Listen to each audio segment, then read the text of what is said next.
Sahabiler izledin, çaknigan izzet nuri, Ütkeni sıkkın idin, hak İslam'ın tübuli. Baş ekmez kafirga, şiddet bilen atseli, Hemze Halid Musettek, şir yürek oğlanları. Mecze İbn Sevruz Sedusi. Allah yo'ldagi mujohidlarning usti beshida Qodisiya jangining to'pchonlari uchib yuratdi. Ular Allah ularga ato qilgan nusratdan xursand bo'lgan. Jangda shahid bo'lgan mujohid qarindoshlarga berilgan ajrga ishtiyoq bo'lgan holda cho'ng va qattiqligida Qodisiya jangidan qilishmaydigan, ya'ni Kisraning taxtini ko'k so'raydigan jangga hozirlanib, Xalifa Umarning buyrug'ini kutib turishatdi. Yaxshilarning kutishi uzunga bormadi. Aradan uzun o'tmay Xalifa Umarning elchisi Madinadan Kufaga yetib keldi. Uningda Xalifa Umarning Kufaning shu vaqtdagi valisi Abu Musaga yozgan G'urmizonni qo'g'lab tutish va uni yo'qotish, Kisra tojisining guhuri Paris diyorining marvoyiti bo'lgan Tustar shahrini ishg'ol qilish uchun musulmon qo'shinni tashkillab, Busradan kelgan musulmon qo'shini bilan uchrashish hamda ular bilan birga Arvozga mingish to'g'risida yo'llangan buyruq xati bor edi. Bu xatda yana Abu Musaning Bakri qabilasining kattasi ham bo'ysungan boshlig'i Batur Chavandoz Mecze İbn Sevruz Sedusini birga ilvilishini topilgan mazmun bor edi. Abu Musa buyruqi binoan qo'shin tayyorlab, Meczani so'l tarafiga o'rnashtirib, Busradan kelgan musulmonlar bilan uchrashgandan keyin birlikda nishon qarab ilgirildi. Ular shaharlarni fath qilib, istiqomlarni egallashga boshladi. Hormuzon ularning oldidan qochib, Tustar shahriga kirib, u yerda o'zini mudofaa ostiga oldi. Bu yer yana Tustar, Paris shaharlarining ichida eng go'zal, havosi eng iliq, mudofaa istiqomi eng kuchli shahar edi. Bu shahar tarixdagi madaniyat shaharlarining biri bo'lib, egiz bir to'plikda ot shaklida silingan edi. Bu shahar Dijla daryosining suvi bilan ta'minlanadi. Shaharning yuqori tarafida daryo suyini yer osti yo'li bilan shaharga qitib kirgizadigan tonellarning eg'izi bor edi.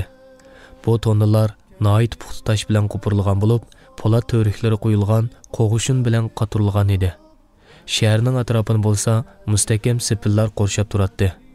Tarixshunoslar uni yer yuzidagi eng burun bino qilingan, shundaqla eng zo'r sepil deb qaraydi. G'urmizon bu yerdan o'tkichlarni to'sish uchun sepil atrofiga cho'ng xandak qo'latdi.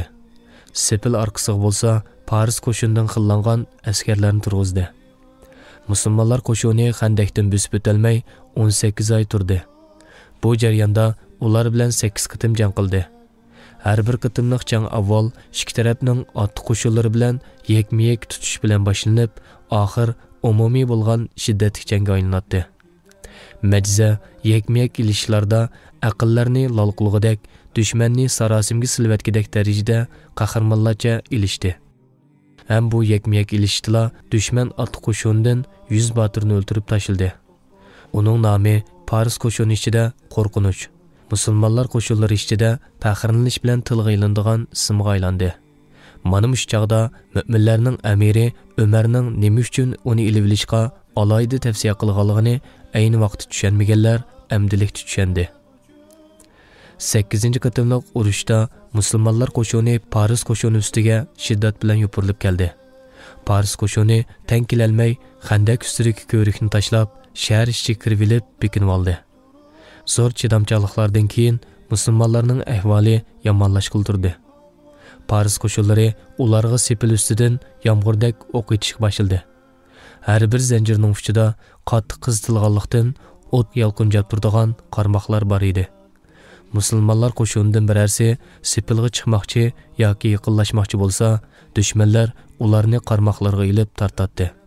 Natijada u kishining jasadi kuyib, go'shlari kavob bo'lib, hayotini oxirlashtiradi. Musulmonlarga qiyinchilik texim kuchaydi.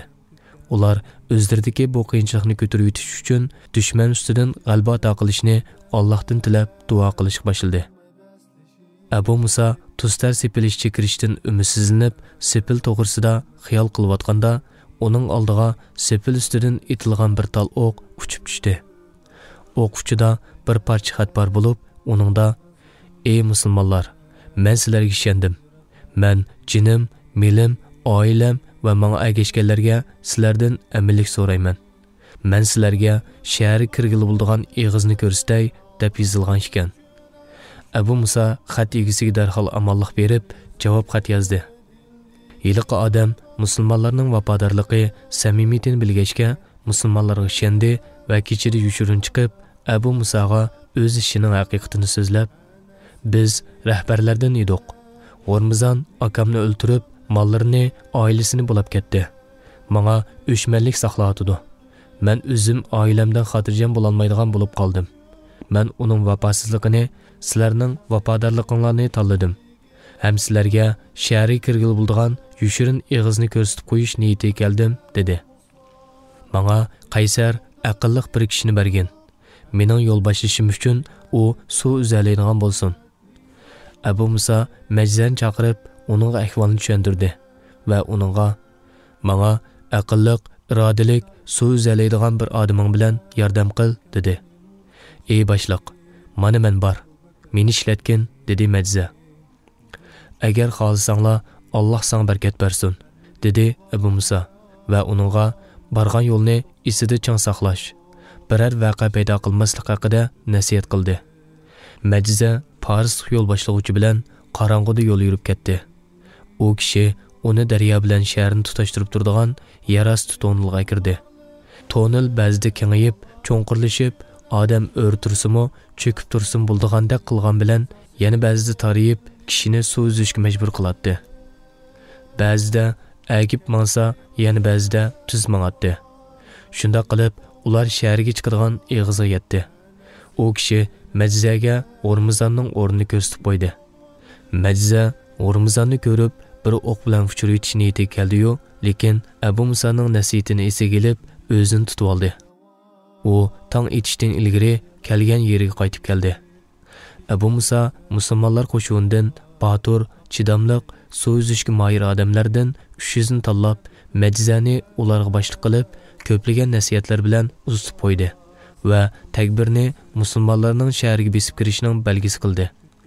Majza qo'l ostidagi bu odamlarni suv uzishda yengil bo'lish uchun kiyim-kechaklarni yengil kiyishga, qilishdan boshqa qurol olmaslikka buyurib, al-yotqu bilan yo'lga chiqdi.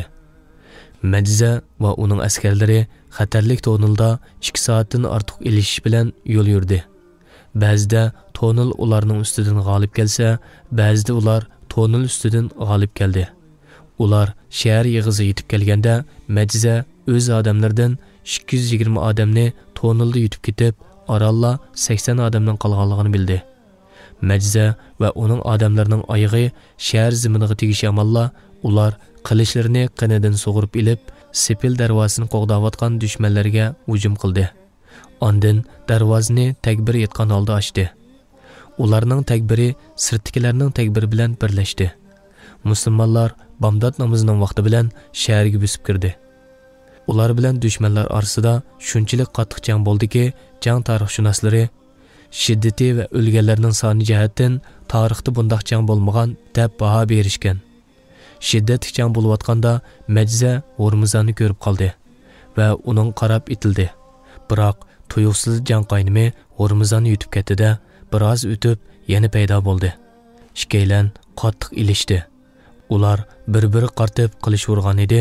Majzaning qilishi qayib ketib, O'rmizonning qilichi Majzaning ustiga tushdi. Batur Qaysar Majza jang maydonida yiqildi. Bu chaqda uning dili Allohning musulmonlarga ato qilgan bu g'alabasi bilan xursand holda ko'z yumdi. Musulmonlar qo'shuni baturlik bilan jangni davom qilib, oxiri g'alabani qo'lga keltirdi. O'rmizonni asirga oldi. Madinadagi xalifa Umarga xabar yetkazishga odamlar mangdi. Ular xalifa ko'rsatish uchun ilib mangan O'rmizonning beshiga o'nchi marvoyitlar bilan zinnatlangan toji, uchisiga oltin iplar bilan to'qilgan esil ton kiyilgan holda ularning oldiga silinib ilib mangildi. Ular uning bilan Majzaga bildirilgan cho'nqur ta'ziya xabarini ilib mangan edi.